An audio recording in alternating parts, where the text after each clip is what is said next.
Muy buenos días. En esta 10ª clase vamos a hablar del mundo indígena y las fronteras entre fines del siglo XVIII, a partir de 1780, una vez creado el Virreinato del Río de la Plata, hasta fines de la década de 1820. Por lo tanto, vamos a incluir a todo el periodo revolucionario y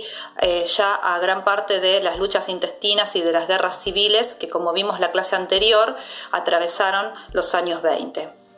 Como podrán ver en el apunte de la clase, en el desarrollo de la clase, todo lo que allí está consignado es tributario de un enfoque historiográfico reciente en torno al estudio de estas temáticas, tanto de la temática relacionada con el mundo indígena independiente, sobre todo aquellos pueblos que conformaron el área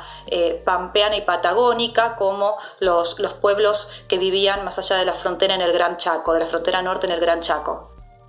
Estos estudios que se fueron renovando a partir de la década de 1980, de la mano sobre todo de la antropología cultural, del enfoque etnográfico, pusieron en tela de juicio y refutaron gran parte, si no todo, del paradigma tradicional o clásico en torno a las miradas sobre los pueblos indígenas y sobre la relación de ellos con el mundo de los blancos, entre comillas. En ese sentido, impugnaron el concepto de frontera como algo rígido o como un límite demarcatorio militar, donde por un lado estaban los indígenas y por otro lado el mundo de los criollos. Por el contrario, estos nuevos estudios han mostrado que esas fronteras son dinámicas, son porosas, que están marcadas por múltiples relaciones y redes de relaciones políticas, económicas, sobre todo por un fuerte intercambio tanto de bienes económicos como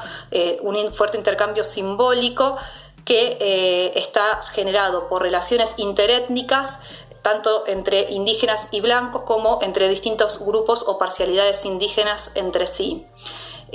Aquí también el término de parcialidad, este término que tiene un impacto muy fuerte y es muy utilizado desde la antropología y desde la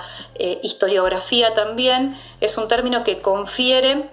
o respeta la propia identidad étnica y los propios principios identitarios de estos pueblos. ¿Por qué? Porque en muchos casos la idea de parcialidad da cuenta de grupos que tienen una autonomía interna, pero que comparten con otros grupos o parcialidades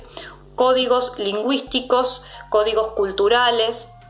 más allá de su propia dinámica interna. Esto permite justamente entender hoy también la conformación de la comunidad mapuche y de las múltiples parcialidades que en ella habitan. El recorrido de esta clase entonces nos ha permitido analizar la conformación de uno de los grupos subalternos más importantes del periodo tardo-colonial y principios del siglo XIX, el grupo de los indígenas o el mundo indígena, que es un grupo homogéneo desde el punto de vista externo, pero que si lo miramos internamente es sumamente heterogéneo. Es un grupo, podríamos decir, que mantiene lazos muy complejos al interior de sus parcialidades y con lo que se consideraba en ese momento el mundo criollo, hispano-criollo en la etapa colonial o blanco, y que realmente es una de las temáticas más apasionantes de la historiografía argentina al día de hoy. No solamente porque permite entender ese pasado complejo del siglo XIX, sino porque también da cuenta de las continuidades